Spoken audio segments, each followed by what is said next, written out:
Bienvenidos al estudio de la palabra de Dios. En esta sesión vamos a tocar los antecedentes históricos, religiosos y culturales de los libros sinópticos. Cuando usted ha dado lectura al Antiguo Testamento y comienza a leer el Nuevo, hermano, automáticamente te das cuenta de los grandes cambios entre las condiciones sociales, políticas, culturales de las tierras bíblicas. Y al empezar a leer los evangelios, surgen algunas preguntas como estas. ¿Cuándo se instituyeron las sinagogas? ¿Quiénes son los escribas, los fariseos y los saduceos? ¿Quién es César? ¿Cómo vino a reinar Herodes? ¿Qué de la presencia del Imperio Romano en Palestina con sus soldados y sus cobradores de impuestos? ¿Qué era el concilio de los judíos? Es más, mis queridos hermanos, aún el idioma en que fue escrito el Nuevo Testamento es distinto. El antiguo fue escrito en hebreo y arameo. En cambio, los escritores del Nuevo Testamento, a pesar de ser judíos todos, escribieron en griego. Toquemos un poquito de historia, mi querido hermano. La época del Imperio Persa. El propósito de esta sección es poder buscar las respuestas que nos habíamos planteado a un principio. Recordemos, hermano, que el Antiguo Testamento fue completado en el tiempo de Esdras a mediados del quinto siglo antes de nuestro Señor Jesucristo. Recuerda, hermano, los libros del Antiguo Testamento no se encuentran en orden cronológico. Es decir, no están por fechas. Por lo tanto, el libro de Esdras no se encuentra al final del Antiguo Testamento. Ahora, hermano, entre el tiempo de Esdras y el de Cristo no hubo profetas por quienes hablase Dios. Por esto no se añadió ningún libro a las Sagradas Escrituras. Nosotros que venimos de una línea conservadora, creemos que el Antiguo Testamento tiene 39 libros, el Nuevo Testamento 27, haciéndose un total de 66 libros inspirados por obras del Espíritu Santo. Acá no entra el tema de los libros apócrifos. Los rechazamos rotundamente aquello, hermano. Ahora, por tu lectura del Antiguo Testamento, hermanos, recordarás lo que dice el Antiguo Testamento. ¿Qué pasó en cuanto a los judíos? Por su rebelión e idolatría, ellos fueron llevados cautivos por Babilonia. Habiendo conquistado a los babilonios, los persas gobernaron gran parte del mundo antiguo en los días en que se completó el Antiguo Testamento. Esta profecía, hermano, se encuentra en Daniel, usted puede dar lectura en ello, Daniel 7. Ahora, hermano, los judíos prosperaron en el imperio persa y con el permiso y aún el apoyo de los persas, muchos de ellos volvieron a Jerusalén y construyeron de nuevo el templo y las murallas de la ciudad. El último rey persa que se menciona en la Biblia es Artajerjes. Hermano, este Artajerjes es el que da permiso a Nehemías y a otros judíos para retornar a Jerusalén y así edificar los muros y la plaza. Esto puede encontrar en Nehemías capítulo 2, versículo 1. Ahora, hermano, aunque muchos judíos volvieron a Jerusalén después de los 70 años del cautiverio, un gran número se quedó en Babilonia, Susa, Persépolis y otras ciudades importantes del imperio. Otros se esparcieron poco a poco a través de todo el imperio. El hecho de que los persas gobernaban gran parte del mundo facilitó la dispersión de los judíos, permitiendo que estos viajaran libremente a cualquier parte del imperio de la gran dispersión. Hermano, esto va ocurriendo entre el último libro del Antiguo Testamento y el primer libro del Nuevo Testamento, conocido también como la diáspora, ¿no? El tiempo intertestamentario, ¿no? De 450 años. Ahora, podemos encontrar, hermano, en el libro de Hechos, capítulo 13, versículo 14, mira lo que dice el verso 5. Llegados a Salamina, anunciaban la palabra de Dios en las sinagogas de los judíos. Tenían también a Juan de ayudante. Mira lo que dice el versículo 14. Ellos pasando de Perge llegaron a Antioquía de Pisidia y entraron en la sinagoga un día de reposo y se sentaron. Son lugares que están ubicados en Asia Menor. Hasta aquí ellos fueron esparcidos llevando la palabra de Dios. Ahora, yo creo personalmente que el tema de la dispersión estaba ya dentro de los planes divinos del Señor. Recordemos que Él es soberano. Nada de lo que tú hagas, yo hago, o nada de lo que pase en este mundo va a alterar los planes de Dios. Él ya tiene todo controlado, Él ya tiene todo planeado, Él es soberano. Así que, hermano, el tema de la dispersión es parte del plan divino de Dios. Quiero apoyarme esta explicación con estos siguientes pasajes. Deuteronomio, busquen su Biblia, hermano, vaya rápidamente allá. Mira lo que dice el capítulo 6, versículo 4. Oye Israel, mira, el contexto es Dios Israel. Dios está dirigiendo a su pueblo y le dice lo siguiente, mira, oye Israel, Jehová nuestro Dios, Jehová uno es. Romanos 3, 1 y 2. Vaya a su Biblia. Dice así la palabra de Dios. ¿Qué ventaja tiene pues el judío o de qué aprovecha la circuncisión? Mucho. En todas maneras, primero ciertamente que les ha sido confiada la palabra de Dios. Así que el pueblo de Israel era el responsable de transmitir este mensaje, de dar a conocer que hay un Dios en tres personas a las naciones paganas. Eso es lo que dice la palabra del Señor. ¿no? Yo creo fielmente que el Antiguo y Nuevo Testamento fueron escritos por judíos. Ellos han sido los escritores. Ahora, tocando el tema de la sinagoga, hermano, tuvo su principio durante la época del Imperio Persa. Por cuanto no podían adorar en el templo de Jerusalén, los judíos de la gran dispersión construyeron sinagogas en muchas ciudades. Aún en Palestina construyeron sinagogas en cada ciudad. Ahora, estas sinagogas, hermano, también servían como escuela para recibir instrucción y como texto tenían el Antiguo Testamento. Proveyó además un sitio de reunión donde más tarde tanto Cristo como los apóstoles podrían predicar. El conocimiento del origen de la sinagoga nos ayuda a entender los pasajes del Nuevo Testamento que hacen referencia a dicho lugar. Puedes buscar, hermano, en Marcos 1:21, dice, entraron en Capernaum y los días de reposo, entrando en la sinagoga, enseñaba, hablando de nuestro Señor. Ahora mira lo que dice Lucas, vino a Nazaret, donde se había criado, y en el día de reposo entró en la sinagoga conforme a su costumbre y se levantó a leer. Es interesante leer estos pasajes. Ahora mira, hermano, los escribas es el tercer hecho notable de la época del Imperio Persa, era el grupo llamado los escribas. Los escribas, también conocidos por intérpretes de la ley. La obra de los escribas era copiar las escrituras, enseñar las escrituras, estudiar las escrituras, interpretar las escrituras. ¿Conocemos a un escriba en el Antiguo Testamento? Sí, hermano. Tienes que acordarte de Esdras, que era un conocedor de la ley. Tenía estas funciones que acabamos de mencionar. Ahora, un escriba, hermano, era una persona que conocía con detalle el Antiguo Testamento, porque ellos copiaban, enseñaban, estudiaban, interpretaban. Entonces, eran conocedores de la palabra de Dios. Ahora mira, voy a poner algunos ejemplos con pasajes bíblicos para clarificar lo que estoy explicando. Vaya a su Biblia, Mateo capítulo 2, 4 y 5. Mira lo que dice la palabra de Dios. Mateo 2, 4 y 5. Y convocados todos los principales sacerdotes y los escribas del pueblo, les preguntó dónde había de nacer el Cristo. Ellos dijeron, en Belén de Judea, porque así está escrito por el profeta. Ahora aquí mira, Herodes tiene una curiosidad, quiere saber dónde iba a nacer, dice el Cristo. ¿A quién acude? No es a la gente común, él acude a los escribas porque ellos eran conocedores de todo esto. Y ellos dan una respuesta y le dice, en Belén de Judea. Es interesante notar esto. En este tiempo, de repente, los creyentes acuden a un pastor para despejar algunas dudas, para preguntar, ¿no? En este tiempo eran los escribas los que conocían la palabra del Señor. Creo que eso también nos debe desafiar a que nosotros, como estudiantes de la palabra de Dios, necesitamos, hermano, conocer las escrituras, necesitamos conocer la palabra de Dios, porque va a haber gente, hermano, que se nos va a acercar y nos va a preguntar y nosotros necesitamos darle una respuesta bíblica. Toquemos un poquito de historia, la época de la influencia griega. Hermano, usted esto va a estar desglosando en otra materia, pero es menester, hermano, tocar estos aspectos. Usted puede ir profundizando de manera personal en casa. A la época de la influencia griega, 336-167 a.C.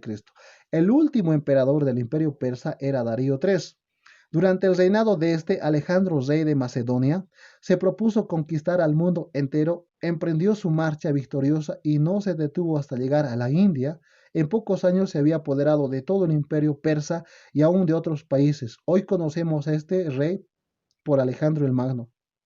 Las conquistas de Alejandro fue el cumplimiento de la profecía que está en Daniel. Lea ese libro, es bien interesante, le aconsejo. El griego como lengua común. Macedonia era parte de la región llamada Grecia, y Alejandro llevó la cultura y la lengua griega a las tierras conquistadas. Para consolidar y unificar su imperio, decretó que el griego fuese la lengua común y mandó que todos adoptasen la cultura griega.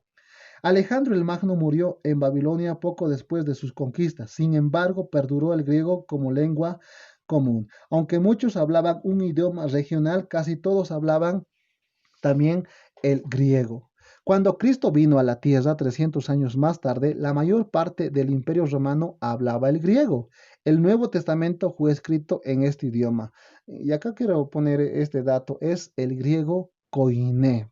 El hecho de que el griego era la lengua común del Nuevo Testamento facilitó la predicación del Evangelio en todo el imperio. Esta lengua era rico, hermanos, ¿no? En su vocabulario. Podemos poner tal vez algunos ejemplos. Ahora mira, en el griego la palabra amar se manifiesta de tres maneras. En nuestro lenguaje, en nuestro español, que es pobre, solamente tenemos uno, amar. Yo amo a mi hermano, yo amo a mi amigo, yo amo a Dios, yo amo a mi esposa. En cambio, en el griego tiene tres partes. Mira. Hay un eros, un fileo y un agapeo. Eros que muestra el amor hacia tu pareja. Fileo, el amor hacia tu hermano, familia. Agapeo, el amor a Dios. ¿Ves? ¿Te das cuenta, hermano, que es rico en vocabulario? Y en este idioma ha sido, hermano, escrito el Nuevo Testamento, ¿no? Ahora toquemos, hermano, a los fariseos. La palabra fariseo viene de esta palabra farash, separado, ¿no? Los fariseos, hermanos, salieron de los escribas. Ahora, toma en cuenta esto, las creencias de los fariseos, hermano, ellos creían en la resurrección, ellos creen en los ángeles, creen en los espíritus. Podemos tocar algunos pasajes para apoyarnos. Mateo 5:20, busque en su Biblia, por favor. Dice, porque os digo que si vuestra justicia no fuera mayor que la de los escribas y fariseos, no entraréis en el reino de los cielos. Aquí entonces sale a estos dos personajes, escribas y fariseos. Estos fariseos tenían estas creencias. Podemos buscar otro pasaje, hermano, para poder tal vez entender esta parte de lo que estamos explicando. Vamos a ir a Mateo 12:38. Entonces respondieron algunos de los escribas y de los fariseos diciendo, Maestro, deseamos ver de ti señal. Entonces aquí nuevamente surge este grupo de los fariseos. Vamos a tocar también ahora, respondiéndonos a la pregunta que nos hicimos, el concilio. ¿Qué era el concilio? El concilio era la corte suprema de los judíos. El concilio se componía de 70 líderes judíos. También es conocido como el Sanedrín. Las sentencias del concilio, ellos podían juzgar y podían sentenciar a muerte. Eso es lo que pasó también con nuestro Señor Jesucristo. Podemos buscar en Mateo 26:59, dice así la palabra de Dios. Y los principales sacerdotes y los ancianos y todo el concilio, ahí está, buscaban falso testimonio contra Jesús, dice, para entregarle a muerte. Mira cómo podían ellos juzgar a las personas, en este caso a nuestro Señor Jesucristo. También ellos sentenciaron a Pablo. Mira lo que dice Hechos 23:1 al 6. Entonces Pablo, mirando fijamente al concilio, dijo, varones hermanos, yo con toda buena conciencia he vivido delante de Dios hasta el día de hoy. Entonces podemos ver ahí a un concilio ejecutando de esa manera. Ahora, Palestina fue conquistada por los romanos en el año 63 antes de Cristo, llegando a ser parte del Imperio Romano, quien la gobernó durante los siguientes 500 años. El gobierno local limitado. Los romanos permitían a los países un gobierno local limitado dirigidos por reyes o gobernadores nombrados por Roma. Así es que cuando nació Cristo, el rey de Judea era Herodes. Eso es lo que dice, hermano, el pasaje. Mateo, busque, hermano, en su Biblia, sígame. Mateo capítulo 2, 1 al 3 dice lo siguiente, cuando Jesús nació en Belén de Judea en días del rey Herodes, vinieron del oriente a Jerusalén unos magos, diciendo, ¿dónde está el rey de los judíos que ha nacido? Porque su estrella hemos visto en el oriente y venimos a adorarle.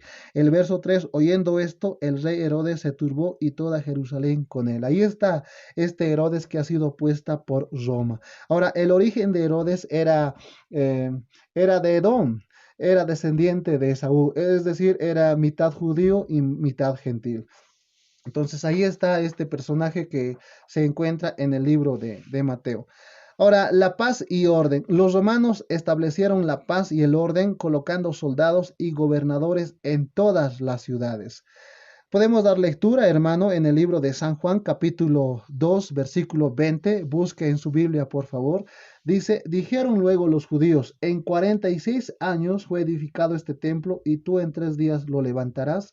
Entonces, ¿quién ha hecho este trabajo de edificar en ese tiempo de años? Ha sido Herodes, quien ha sido puesto también por Roma. Las condiciones sociales y religiosas en los días del Nuevo Testamento. Vamos a ver aquí las condiciones sociales. Los ricos. Los ricos se componían de los líderes políticos y gente acaudalada. Los ricos eran personas orgullosas y despreciaban a las otras dos clases. Los ricos se aprovechaban de los pobres. Los ricos era una pequeña parte de la gente. ¿Podemos dar lectura, hermano, algunos pasajes? Perdón, vaya a su Biblia. Mira lo que dice 1 Timoteo. Primera Timoteo 6:17 dice lo siguiente: a los ricos de este siglo manda que no sean altivos ni pongan la esperanza en las riquezas, las cuales son inciertas, sino en el Dios vivo que nos da todas las cosas en abundancia para que la disfrutemos. Mira lo que dice el 18, que hagan bien, que sean ricos en buenas obras, dadivosos y generosos. Podemos dar lectura también Santiago, que habla en relación a esta clase de personas. Santiago 5:1 al 6. Vamos ahora, ricos, llorad y aullad por las miserias que os vendrán. Vuestras riquezas están podridas y vuestras ropas están comidas de polilla. Eso es lo que dice el pasaje. También existían, hermano, los pobres en este tiempo. La mayoría de los judíos se encontraba entre los pobres. Los pobres trabajaban como agricultores, artesanos, jornaleros y pescadores. Recuerda, los apóstoles venían de esta clase. El Señor escogió a estas personas, ¿no? Como dice las escrituras, Él no buscó a personas de repente de un nivel social elevado, sino a estas personas para de repente dar ejemplo a los demás. Es muy sorprendente lo que nuestro Señor Jesucristo hace con estas personas. Vamos a ver las condiciones religiosas, hermano. Los gentiles, la mayoría de los gentiles eran politeístas, es decir, creían en la existencia de muchos dioses en los tiempos del Nuevo Testamento. Eran politeístas estos gentiles. Ahora mira lo que dice en Hechos 14:11. Adelante, vamos a dar lectura. Dice, entonces la gente, visto lo que Pablo había hecho, alzó la voz diciendo en lengua licaónica, dioses bajo la semejanza de hombres han descendido a nosotros. Podemos dar lectura también a Hechos 19:24 al 27. Mira lo que dice en relación a estos gentiles que eran politeístas. Dice, porque un platero llamado Demetrio, que hacía de plata templecillos de Diana, daba no poca ganancia a los artífices, a los cuales reunidos con los obreros del mismo oficio, dijo, varones, ¿sabéis que de este oficio obtenemos nuestra riqueza? Pero veis y oís que este Pablo, no solamente en Éfeso, sino en casi toda Asia, ha apartado a muchas gentes con persuasión, diciendo que no son dioses los que se hacen con las manos. El verso 27, mira lo que dice. Y no solamente hay peligro de que nuestro negocio venga a desacreditarse, sino también que el templo de la gran diosa Diana sea estimado en nada y comience a ser destruida la majestad de aquella a quien venera toda Asia y el mundo entero. Eran politeístas. Ahora, los gentiles también creían en la magia. Mira lo que dice Hechos 8:9. Pero había un hombre llamado Simón que antes ejercía la magia en aquella ciudad y había engañado a la gente de Samaria haciéndose pasar por alguien grande. Entonces, estos también creían en la magia, pero también creían en la adivinación. Mira lo que dice Hechos 16:16. Aconteció que mientras íbamos, nos salió al encuentro una muchacha que tenía espíritu de adivinación, la cual daba gran ganancia a sus amos adivinando, ¿no? Mira cómo era la creencia de estas personas que no conocían al Señor. Pero también los gentiles, hermano, creían en la filosofía, es decir, en la sabiduría de este mundo. Mira lo que escribe el apóstol Pablo a 1 Corintios 1:18 adelante. Sígame con su vista, busque. Dice así, porque la palabra de cruz es locura a los que se pierden, pero a los que se salvan, esto es a nosotros, es poder de Dios. Pues está escrito, destruiré, dice, la sabiduría de los sabios y desecharé el entendimiento de los entendidos. Gracias por su atención y que el Señor guíe su vida. Hasta otra próxima sesión.